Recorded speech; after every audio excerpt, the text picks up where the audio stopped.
క్రైస్తవము అంటే, ఈ క్రైస్తవము అంటే ఏమిటంటే, చెడు మార్గాల నుంచి తప్పించబడి, చెడు వ్యసనాల నుంచి తప్పించబడి, చెడు మార్గముల వైపు వెళుతుంటే నైనా జాగ్రత్త పడు. ఈ గ్రంథంలో మాకు తెలియపరుస్తున్నాడు, యేసు ప్రభువారు మాకు తెలియపరుస్తున్నాడు, మంచిగా బ్రతుకో, మంచిగా నడుచుకో. ఒకవేళ మద్యము తాగుతామో మద్యమును మాన్పించు. నువ్వు త్రాగుబోతావైతే త్రాగుడు మాను.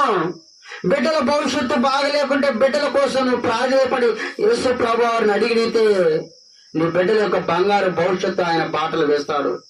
క్రైస్తవం అంటే మంచి మార్గములో నడిపించే మార్గమే క్రైస్తవము. చెడు మార్గముల నుంచి తొలగించి మంచి మార్గంలో నడిపించడమే క్రైస్తవము.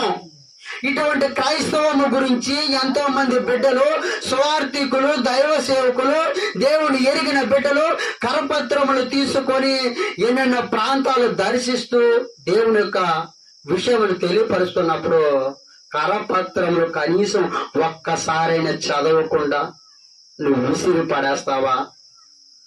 కనీసం ఆ బైబిల్ పంచుతున్నప్పుడు కనీసం ఆ బైబిల్ నువ్వు పట్టుకొని వాళ్ళు వెళ్ళగానే బైబిల్ని విసిరేస్తావా?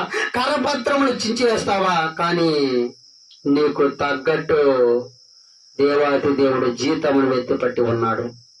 నువ్వు చేసిన పనులకి దేవుడు దానికి తగ్గట్టు నువ్వు ఫలితమును ఒక చదువు చూస్తావు అని ఆశపడుతున్నాడు. ఫైనల్ గా నువ్వు ఒక్కసారి ఇచ్చిన పత్రములు చదువు చాలు. గ్రంథములు ఇచ్చినప్పుడు ప్రేమపూర్వకంగా తీసుకో, చదువు. అంతేగాని క్రైస్తవులు ఇచ్చారు మాకింతకు అవసరం లేదు అని అనుకుంటున్నావా?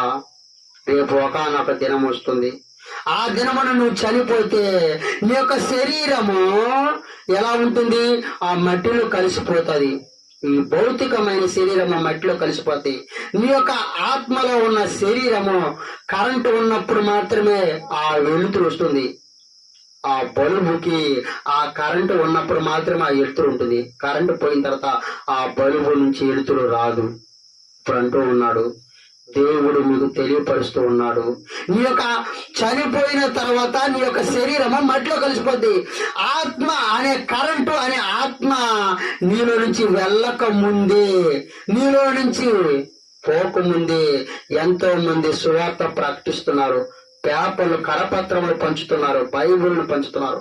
అవి ఒక్కసారి చూచి చదివి చెడు మార్గముల నుంచి తొలగించి, చెడు మార్గముల నుంచి విడిచిపెట్టి మంచి మార్గములు నువ్వు నడవాలని ఆశపడి, ఎంతో ప్రయాసపడి దేవుని యొక్క స్వార్థ ప్రకటిస్తున్నారు. అటువంటి వారికి నువ్వు విలువ ఇస్తావని ఆశపడుతూ, క్రైస్తవం అంటే మంచి మార్గములో నడిపించేదే క్రైస్తవ మార్గము.